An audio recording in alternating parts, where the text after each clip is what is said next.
Que Dieu nous bénisse ce matin. Amen. Merci Amen. Seigneur. Alors ce matin, nous allons rester dans notre thème. Fortifie-toi et prends courage. Amen. Nous sommes au milieu de l'année, quasiment au milieu de l'année. Et je pense que nous avons besoin encore d'être boostés. Nous avons besoin encore de reprendre des forces pour continuer la marche, pour poursuivre encore cette année-là. Amen. Par la grâce de Dieu. Et donc, je vais relire Josué, le livre de Josué 1. Je ne vais pas tout lire. La Bible nous dit, après la mort de Moïse, serviteur de l'Éternel, l'Éternel dit à Josué, fils de Nun, serviteur de Moïse, Moïse, mon serviteur, est mort. Maintenant, lève-toi, passe ce Jourdain, toi et tout ce peuple, pour entrer dans le pays que je donne aux enfants d'Israël.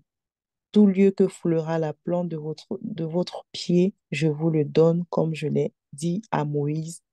Vous aurez pour territoire depuis le désert et le Liban jusqu'au grand fleuve, le fleuve de l'Euphrate, tout le pays des Essiens et jusqu'à la grande mer vers le soleil couchant. Nul ne tiendra devant toi tant que tu vivras. Je serai avec toi. Comme j'ai été avec Moïse, je ne te délaisserai point, je ne t'abandonnerai point. Fortifie-toi et prends courage, car c'est toi qui mettras ce peuple en possession du pays que j'ai juré à leur père de leur donner. Amen. Amen. Amen. Amen. Donc, je vais revenir un peu au commencement, au début euh, de, de l'histoire, en fait, au début, là où tout a commencé. Donc, c'est dans le livre de Nombre 13. Nombre 13, où le Seigneur parle à Moïse, il dit, l'Éternel parla à Moïse et dit, envoie des hommes pour explorer le pays de Canaan que je donne aux enfants d'Israël. Tu enverras un homme de chacune des tribus de leur père, tous seront des principaux d'entre eux. Donc, le Seigneur a obéi et Moïse plutôt a obéi à la voix du Seigneur et il a choisi chaque homme, il a choisi des hommes comme le Seigneur lui a demandé. Il a choisi des hommes dans les tribus d'Israël. Donc, dans chaque tribu, il y avait 12 tribus au total. Dans chaque tribu, Moïse a choisi un homme. Et dans la tribu d'Éphraïm, il a choisi Osée, fils de Nun. Et c'est Moïse qui a donné le nom de Josué à Osée. Il a dit, la Bible nous dit au verset 16, pardon, on nous dit, tels sont les noms des hommes que Moïse envoyait. Donc, dans chaque tribu, comme je dis, tribu de Juda, tribu d'Azer, tribu de Nephtali, tout ça, il a choisi un nom. Et dans la tribu d'Éphraïm, c'est la descendance de Joseph. Joseph avait deux enfants. Il y avait Éphraïm et Manassé. Donc, Osée, qui vient de la tribu d'Éphraïm, et on nous dit que Moïse donna à Osée, fils de Nun, le nom de Josué. Amen. C'est Moïse qui a donné le nom de Josué à Osée, Amen. fils de Nun. Et euh, Josué veut dire Dieu sauve en hébreu. Mais ce n'est pas un nom, on va dire par hasard comme ça que Moïse a donné. Non, il sait pourquoi il a donné ce nom-là. Dieu sauve. Amen. Et le Seigneur a dit à Moïse que envoie ces personnes-là aller explorer le pays que je vais vous donner. Envoie-les, amène-les, vont aller explorer ce pays-là. Et quand ils sont arrivés, je vais lire encore un peu. Moïse les envoya pour explorer le pays de Canaan. Il leur dit, montez ici par le midi et vous monterez sur la montagne. Vous verrez le pays, ce qu'il est, et le peuple qui l'habite, s'il est fort ou faible, s'il est petit ou grand nombre, ce qu'est le pays où il habite, s'il est bon ou mauvais, ce que sont les villes où il habite, s'il est, si elles sont ouvertes ou fortifiées, ce qu'est le terrain, s'il est gras ou maigre, s'il y a des arbres ou s'il n'y en a point. Ayez bon courage et prenez des fruits du pays. C'était le temps des premiers raisins. Ouais. Donc, Moïse a donné des instructions. Il dit, quand vous partez là, regardez, observez, explorez, comme le Seigneur a dit. Regardez le pays, regardez le territoire. Est-ce que c'est grand? Est-ce que c'est petit? Est-ce qu'il y a des portes? Est-ce que c'est ouvert et on peut rentrer facilement? Est-ce que c'est fortifié? Qu'est-ce qu'il y a là-bas? En tout cas, comparez. Essayez de voir, regarder, observer observer et tout ça. Et en fait, c'est comme nous, parce que le Seigneur, comme Josué, le Seigneur nous envoie en fait dans les territoires. Le Seigneur nous appelle à conquérir les nations. Il dit, allez, faites de toutes les nations des disciples. Pour dire que dans les pays où le Seigneur nous amène, il y a des personnes qui sont là, il y a déjà des personnes qui sont établies sur ces territoires-là. Mais malgré ça, le Seigneur nous donne ces territoires. Et le Seigneur ne nous donne pas un territoire qui va forcément nous plaire.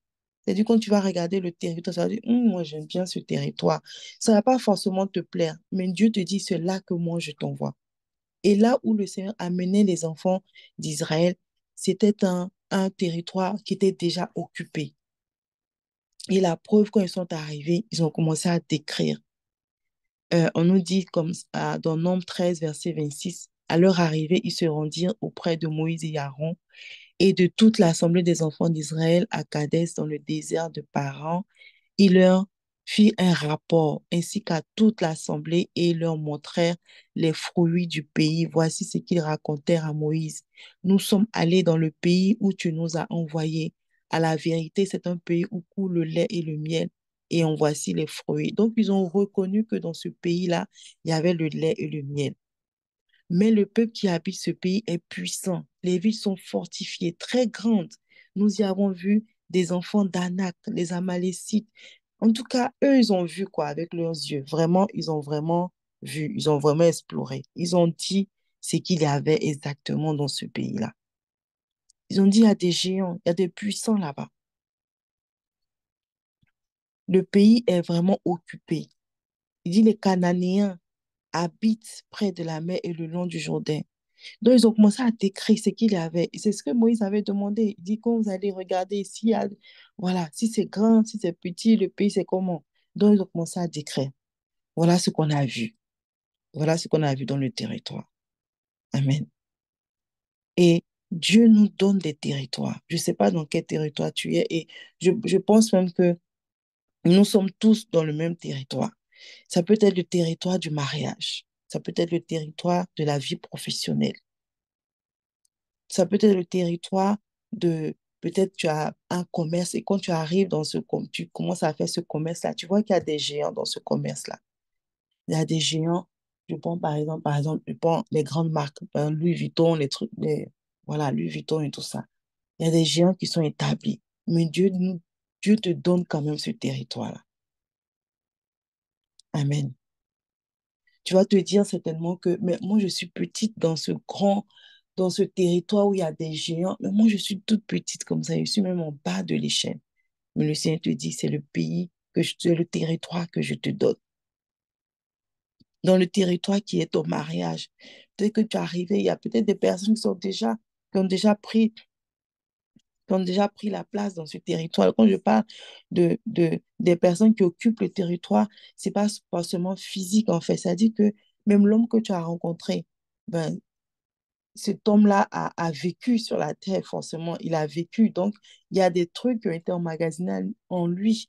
Il y a des occupations, en quelque sorte, en guillemets, en lui. Sa manière de penser, sa manière de réfléchir. Voilà, c'est un territoire aussi que tu dois conquérir. Donc, quand le Seigneur nous amène quelque part, il nous amène en tant que conquérante. Et lorsque nous arrivons dans un territoire, nous devons arriver dans l'esprit de conquérir le territoire. Parce que lorsque le Seigneur les amenait pour explorer, ce n'était pas seulement pour aller regarder et revenir forcément donner leur avis pour dire que voici ce qu'on a vu. Non, c'était pour qu'ils aillent dans l'esprit de conquête. Oui, vous êtes arrivés, vous avez vu que la ville est grande, les portes sont fortifiées. Maintenant, on va penser en tant que conquérant. Comment faire maintenant pour franchir les portes? Comment faire pour rentrer maintenant dans ce domaine-là? Comment faire pour posséder le territoire? Comment faire euh, pour contourner même les malédictions du territoire? Parce que lorsqu'on arrive dans un territoire, on ne sait pas qu'est-ce qu'il y a exactement. Il y a peut-être une malédiction qui a été prononcée sur le territoire. Donc, comment faire pour pouvoir posséder véritablement le territoire? C'était ce que le Seigneur attendait en fait d'eux, qu'ils arrivent en tant que conquérants. Amen. Amen. Est-ce que vous êtes là? Je sais que tous les micros sont fermés. Amen. Amen. Est-ce que vous êtes là? Amen. Amen. Donc, quand le Seigneur nous amène quelque part, il veut qu'on aille en tant que conquérante. On doit occuper le territoire. Et c'est ce que le Seigneur a dit à Jésus. Il a dit, lève-toi, passe ce Jourdain, je t'amène. Tu dois conquérir ce territoire-là. Je t'amène, c'est toi qui vas y aller. Il a dit, tout lieu que foulera la plante de votre pied, je vous le donne, comme je l'ai dit à Moïse. Tout lieu, et les lieux où le Seigneur nous amène, c'est toujours occupé. Que ce soit dans l'entreprise où tu vas. L'entreprise où tu vas, tu dois aller en tant que tu sais, tu dois conquérir le territoire. Tu dois posséder le territoire là où Dieu t'amène. Tu dois le posséder. La ville où Dieu t'amène, nous devons avoir cet esprit-là de conquête, cet esprit-là de posséder. Dis tout lieu où la plante de tes pieds fous, je te le donne. Même dans le domaine d'activité où Dieu t'amène, tu dois posséder le territoire. Quel est ton domaine d'activité? Où est-ce que Dieu t'amène? Où est-ce que Dieu t'amène? Quel est le domaine d'activité dans ton mariage? Est-ce que tu possèdes véritablement? Est-ce que tu possèdes véritablement? Alléluia. Et le Amen. Seigneur nous dit encore dans le livre de Matthieu, Matthieu 10, je prends le passage, Matthieu 10 au verset 16 à 23. Il dit, voici, je vous envoie comme des brebis au milieu des loups. Soyez donc prudents comme les serpents et simples comme les colombes. Ça dit même quand Dieu nous amène, même nous sommes, on va dire, défavorisés dans le sens où, voilà, on n'a pas la même mentalité, on n'a pas certainement la même manière de faire les choses. Je prends un exemple, par exemple, dans le monde du travail, la plupart du temps, les gens se tassent le sucre dans le dos, si je peux dire ça comme ça, pour grimper, pour monter des échelons. Les gens ont fait des coups bas dans le travail pour monter les échelons. Ce sont des loups. Là-bas, ce sont des loups. Le territoire où Dieu t'amène, il y a des loups. Ce sont des loups. Mais le Seigneur dit qu'il nous envoie comme des brebis. Il nous envoie comme des brebis. Il ne nous envoie pas comme des loups. Ça veut dire que on ne doit même pas avoir la même manière de fonctionner. On n'aura pas la même manière de fonctionner parce que nous sommes des brebis. Nous, on fonctionne autrement. On n'aura pas la même manière d'agir. On n'aura pas forcément la même manière de parler. Mais il a dit, lorsque vous arrivez dans le territoire et vous-même, vous savez que en temps normal, vous n'êtes pas favorisé parce que, voilà, le loup mange la brebis. Mais quand vous arrivez là, soyez prudents comme des serpents. Soyez prudents comme des serpents. Amen. Amen. Prudents comme des serpents parce que le serpent, il s'adapte à tout milieu. Dans le milieu aquatique, on va dans le milieu aquatique, on aura les serpents de mer. Dans la forêt, dans l'air même, il y a des serpents aussi qui volent. Tu sais, le serpent s'adapte à tout niveau. Et comme le Seigneur nous a dit dans le livre de Romains, il dit, soyez renouvelés. Je prends le verset pour ne pas... Soyez transformés par le renouvellement de votre intelligence. Il dit, ne vous conformez pas au siècle présent. Parce que vous n'êtes pas pareil, vous êtes des brebis. Ne vous conformez pas au siècle présent, mais soyez transformés par le renouvellement de votre intelligence. Soyez transformés par le renouvellement de votre intelligence. Et quand tu es en mode conquête, ton esprit, ton intelligence est constamment renouvelée parce que voilà, tu te poses des questions, tu parles à Dieu, mais Père, comment je vais faire pour posséder ce territoire-là? Comment je vais y arriver? Comment est-ce que je dois me comporter? Comment est-ce que je dois agir? Comment est-ce que je dois faire, par exemple, pour toucher le cœur de mon responsable? Comment est-ce que je dois faire euh, pour grimper les échelons ou bien je dois faire pour être influent dans le domaine où tu m'as amené. Et le Seigneur nous demande d'être renouvelé constamment,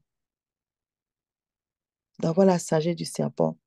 Et le serpent, on sait que sa peau, enfin, j'ai pas étudié, j'ai pas regardé ça, mais en tout cas, sa peau se renouvelle. Sa peau se renouvelle. Notre intelligence doit être renouvelée. Amen. Amen. Notre intelligence doit être renouvelée. Et lorsque je reviens dans Nombre 13, lorsque le Seigneur a envoyé les gens pour explorer le pays, et ils se sont arrêtés sur ce qu'ils ont vu. Ils se sont arrêtés sur ça. Oui, dans ce territoire-là, le territoire est déjà occupé. Donc, voilà. C'est vrai qu'il y a le lait, le miel. Il y a tout ce qu'on peut tirer quelque chose de bon dans ce pays-là. Mais c'est bon. Non, franchement, ça ne vaut plus la peine. Ça ne vaut pas la peine parce qu'il y a déjà des personnes là-bas. Mais est-ce que c'est ce que Dieu avait dit? Non. Dieu avait dit que je vous donne ce territoire.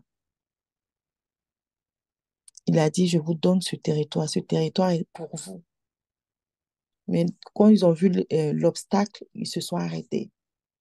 Quand ils ont vu la difficulté, ils ont dit, nous, ils ont commencé à murmurer. Ils ont commencé à murmurer.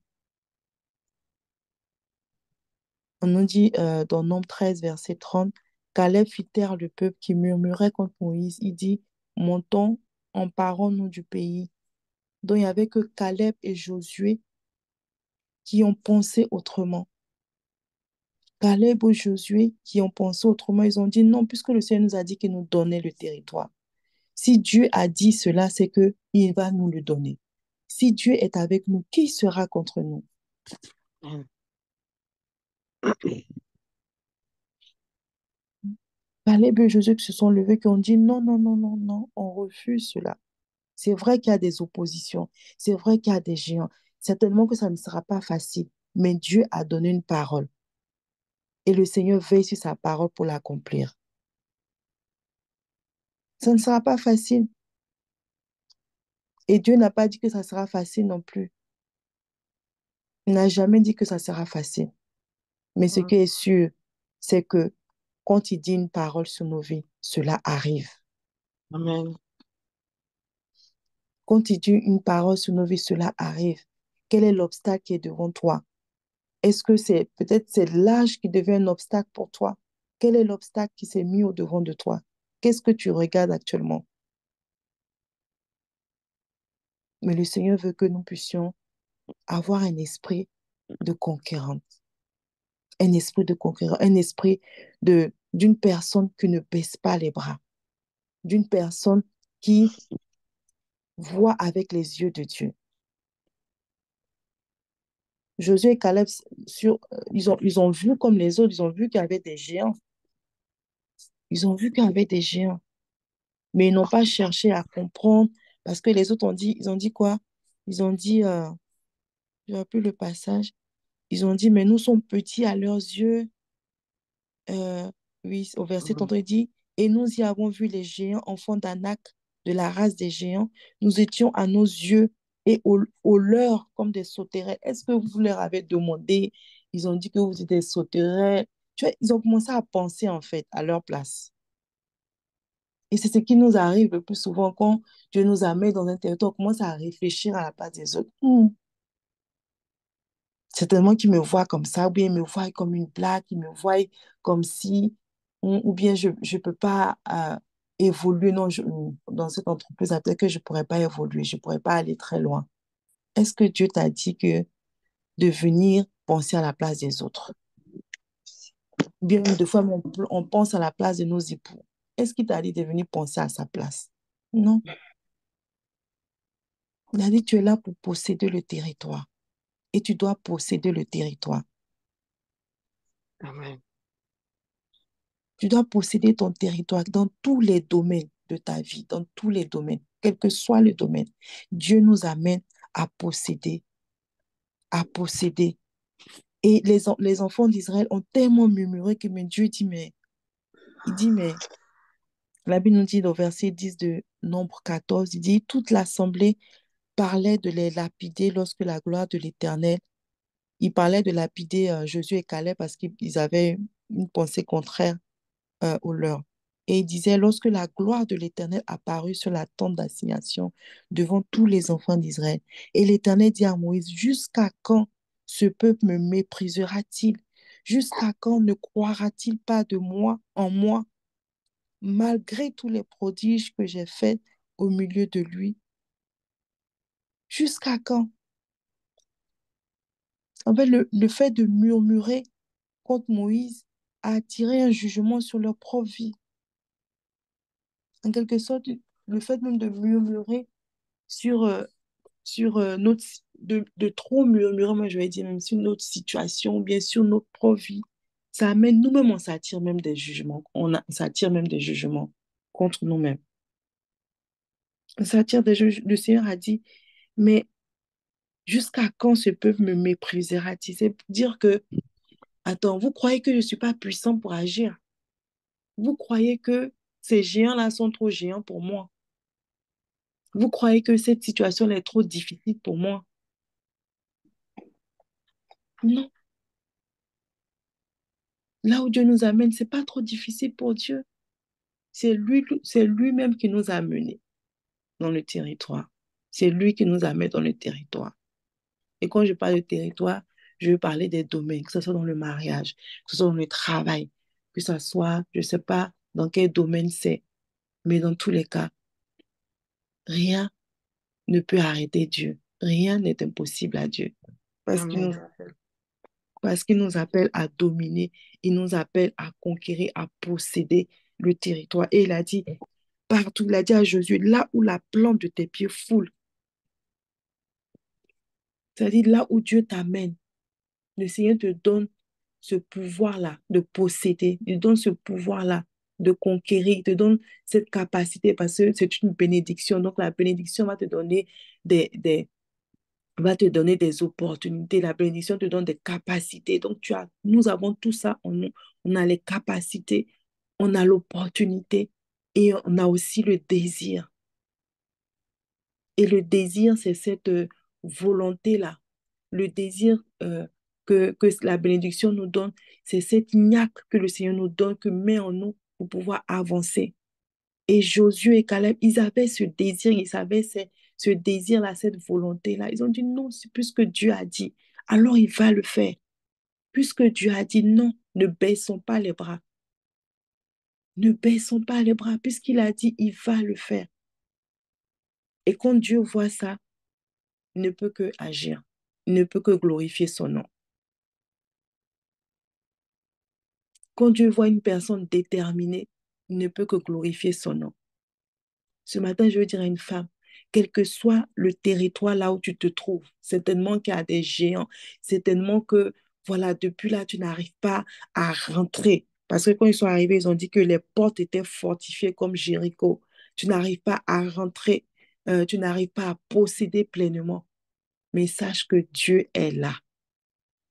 Amen. Change ta vision, change ta manière de penser, change ta manière de prendre la situation. Ne regarde pas seulement aux géants. Oui, ils sont là, certes, mais dis-toi comment faire pour entrer. Ne dis pas ils sont là, je ne peux pas entrer. Non. Dis-toi comme ils sont là, comment je fais maintenant pour posséder ce territoire, puisqu'ils sont déjà là. Comment je fais maintenant pour posséder? Comment je fais maintenant pour rentrer? Comment je fais pour évoluer dans cette entreprise? Comment je fais, Seigneur, comment je fais pour grandir dans cette entreprise-là? Parce que tu m'as appelé à régner, à dominer. Tu m'as dit que je suis la lumière. Une lumière, elle doit diffuser, elle doit briller. Tu m'as dit que je suis le sel. Le sel doit rentrer en contact. Comment je fais pour rentrer en contact avec ces personnes-là? Comment je fais, Seigneur? Ouvre mes yeux, ouvre mon entendement. C'est dans cette optique-là que nous devons être, avoir l'esprit de conquête. Comment je fais, Seigneur? Mais pas passer son temps à murmurer, passer son temps à pleurer, passer son temps à regarder les géants, passer son temps à regarder les difficultés. Non, c'est pas ça que Dieu veut pour nous. Il a dit, soyez comme des serpents. Le serpent, là, il se faufile partout. Il cherche une ouverture, il cherche une porte pour entrer. Soyez comme ça. Cherche une porte. S'il y a une occasion qui se présente à toi, allez, tu rentres en même temps. S'il y a une occasion qui se présente, tu frappes, comme on dit, tu frappes, tu rentres en même temps. Amen. Amen. Amen. Est-ce que vous êtes là? Amen. Amen. Ne Amen. laisse pas les occasions passer. Ne laisse pas les occasions passer. Le Seigneur veut nous voir à la tête. Il veut nous voir à la tête. Il veut nous voir dominer dans tous les domaines. Dans tous les domaines. Là où il nous amène. Dans tous les domaines. Ne dis pas que ça là, non, c'est pas mon pays de faveur ou bien c'est pas mon endroit. Il dit là où la plante de tes pieds foule, il te donne en possession. Là où la plante de tes pieds foule, il te donne en possession. Donc quand tu arrives déjà, allez, tu te mets en position de conquête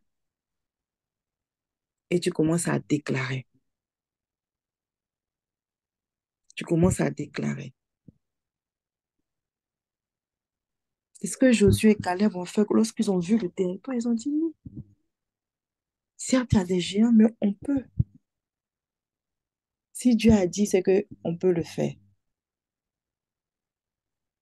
Amen. Amen. Qu'est-ce que Dieu a dit dans ta vie? Qu'est-ce que Dieu t'a déjà dit? Ne laisse pas. Et puis la Bible nous dit, je n'ai pas le passage, mais Josué ne laissait tomber aucune parole. C'est-à-dire que quand Dieu dit un mot, ou bien quand Moïse disait un mot, il prenait ça et il marchait, il courait avec la parole. Il ne laissait tomber aucune parole. Qu'est-ce que Dieu a dit? Qu'est-ce que Dieu t'a dit? Qu'est-ce que tu as entendu de la part du Seigneur? Que la situation ne vienne pas te faire douter. Que les géants du territoire ne viennent pas te faire douter. Ne viennent pas te faire reculer ou abandonner. Non. Avance. Continue d'avancer. Amen. Continue d'avancer. Continue d'espérer. Continue de croire. Continue de croire. Continue de croire. Il n'y a pas de... Avec Dieu, là, il n'y a pas de retraite. C'est avec les hommes qu'à un certain âge, on arrête toutes les activités. Voilà, on se met en mode retraite, repos permanent. Non, avec Dieu, il n'y a pas de retraite. Il n'y a même pas de retraite avec lui. Même quand on sera avec lui, on sera en train de l'adorer, de le louer. Il n'y a pas de retraite avec Dieu. Donc, renouvelle ton intelligence ce matin. Renouvelle ton esprit ce matin, comme un serpent. Dis, soyez comme sages, comme des serpents. Renouvelle-toi ce matin. Pense autrement. Réfléchis autrement. Mais par rapport à la parole de Dieu, par rapport à ce que Dieu a dit, et non ce que tes yeux voient.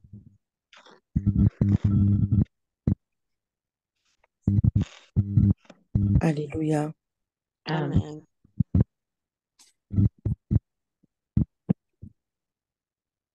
Amen, amen. Amen. Amen. Alors, soyons comme, vraiment comme Josué. Josué qui veut dire Dieu sauve, Dieu sauve, Dieu nous a sauvés pour un but, pour conquérir les territoires. Il nous a sauvés pour cela. Il a dit, allez faire des nations, des disciples. Ça ne sera pas facile, certes, mais si Dieu est avec nous, qui sera contre nous? Amen. Amen. Donc, femme de vision, comme le Seigneur a dit à Josué, lève-toi et traverse le Jourdain. Lève-toi et traverse ces situations-là. Alléluia. Amen. Amen. Nous allons bénir le Seigneur et lui dire merci encore ce matin pour sa parole, que ça ne soit pas un slogan en fait pour nous, mais que nous puissions vivre véritablement cela. Nous puissions vivre cette parole-là, que nous puissions nous lever, nous fortifier, que nous puissions prendre courage et continuer la marche avec lui, dans le nom de Jésus. Amen. Alléluia, Père. Nous te bénissons, nous te rendons grâce, papa, papa. Nous te disons merci, Père, ce matin encore. Tu nous rappelles de gloire, Père, que ta parole est vérité, Seigneur. Ce matin encore, tu nous rappelles que nous devons marcher sur ta parole, Seigneur, comme Pierre a fait. Il a dit, sur ta parole, je jette mon filet. Papa, lui, donne-nous de marcher sur ta parole, de ne pas regarder aux géants, de ne pas regarder aux difficultés, de ne pas regarder à la barrière, papa, mais de regarder qu'à toi, Seigneur, de regarder qu'à toi. La Bible déclare que lorsque tu envoies ta parole, elle ne retourne pas à toi sans avoir accompli le fait pour lequel elle est sortie. Et nous croyons ce matin que cette parole que tu nous as donnée, fortifie-toi et prends courage. Elle ne retourne pas à toi tant que, Papa Yahweh, nous soyons, tant que, Père, cette force-là, tant que ce courage-là n'habite pas pleinement en nous, dans le nom de Jésus-Christ de Nazareth. Merci parce que ce matin encore, chaque femme de vision est fortifiée. Oh Père, dans son homme intérieur est fortifié, Papa. Chaque femme de vision prend courage. Chaque femme de vision change de mentalité, change de manière de penser. Oh Père, nous prions encore ce matin que chaque femme de vision, que nous, Papa Yahweh, nous puissions, Père, penser, Père, oh, papa, en forme de conquête, papa, que nous puissions conquérir les différents territoires, papa, que tu nous as donnés dans le nom de Jésus. Merci, Père. Merci de gloire. Que toute la gloire te revienne au nom de Jésus. Amen.